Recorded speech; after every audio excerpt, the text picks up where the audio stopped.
Chapter 9. Delbert Wayne Duncan on the weight loss floor.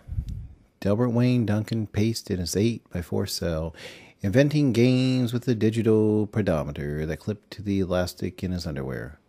Amerigel administrators had failed to foresee rapid weight gain as a side effect of culinary-based docility. Fearing class action suits, the legal department had issued a directive instructing the unit to establish a cheap but effective weight loss program for selected inmates. By transforming from 170 pounds to 202 pounds since his arrival at the unit, Delbert Wayne Duncan qualified for the 14/1200 program under both the 15% body weight increase rule as well as the 30-pound rule. Thus, Delbert Wayne Duncan found himself in the position of alpha tester. He was suddenly removed from Nurse Renee's supervision. He was stripped to his briefs, and he was given a remote read pedometer that clipped onto the elastic of his sole remaining garment. There were no vid screens in the cramped cell. There was an indentation at the foot of one wall to store the waste bucket. There was another indentation to store 4 1-liter water bottles. Amenities like shoes, bedding, pillows, blankets, and outer clothing would not be provided until an inmate lost 10 pounds and could be transferred to a comfort ward. A strength suit named Sergeant Viper reviewed the expectations individually with each inmate. An inmate was expected to pace back and forth in his cell for 14 hours a day, never falling below a 2 miles per hour pace. After completing 11 miles, the inmate would receive a 400-calorie meal that consisted of a slice of cheese and an assortment of raw vegetables. Each meal was preceded by the exchange of a used waste bucket for an unused waste bucket and the exchange of empty water bottles for full ones. Each swap was performed with a robot who utilized small openings at the bottom of the folding alloy door. After each tit-for-tat, the inmate would stick his hands through a slot in the alloy door and a cleaning bot would squirt his hands with disinfectant. Minutes later, another wheeled bot would slide the sealed meal through the opening at the bottom of the door. Shortly thereafter, the same robot would mechanically request, "All dining materials, please." The prevented inmate would then return the safety plate and wrapping material.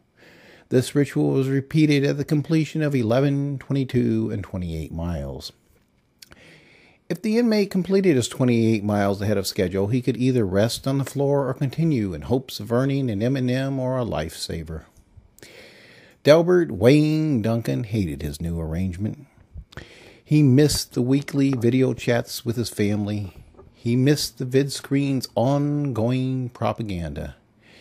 He missed amenities like a bed and a blanket and slippers and coveralls and large plates of hot food. But most of all, he missed Nurse Renee. He had formed a bond with Nurse Renee, and now he felt like he let her down. And Delbert Wayne Duncan hated Sergeant Viper. Yes, he reminded himself it was just a suit. A suit. A suit, damn it. But why did it have to be a snake suit?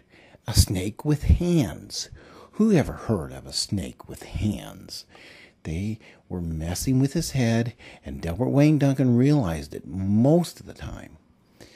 But over time, it was easy to forget that it was just a man or woman inside the suit, and Delbert Wayne Duncan considered it disrespectful that they would staff a big black suit with a head that resembled a snake's head with black empty eyes on the side of its skull. Delbert Wayne Duncan had always been phobic of snakes. He hated everything about them. And he tried to never show fear in front of Sergeant Viper, but that serpent was so damn intimidating. He was a snake, damn it. A 6'6" black snake who hissed when he disapproved of an inmate's actions. That hissing. Delbert Wayne Duncan had awakened screaming the first night on the Fat Boy ward. He had a nightmare about that oversized snake hissing at him, and he was afraid to go back to sleep. What did that big-ass snake think would happen to a man's weight if they didn't give him meth 2 or 3 times per week? Delbert Wayne Duncan had his weight at a muscular 170 on the outside.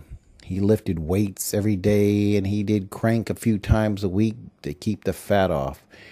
Everyone balloons up when they don't have crank. What does that fat-ass snake expect? What the hell does he want? Marigel offered the weight loss pupils paperback books to read as they paced their 8-foot course. Mostly they offered AA literature and Gideon Bibles because they could get these materials for little or no cost. Delbert Wayne Duncan decided on a Gideon Bible. He might find inspiration from scripture that had always eluded him in the past.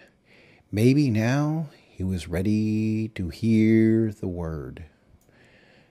Delbert Wayne Duncan proceeded to read Genesis, and he felt inspired until that woman talked to a damn snake. That was creepy.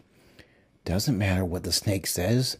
You should never even say a word to him. You never talk to a snake. Never. Nurse Renee taught Delbert Wayne Duncan that when he was a little boy.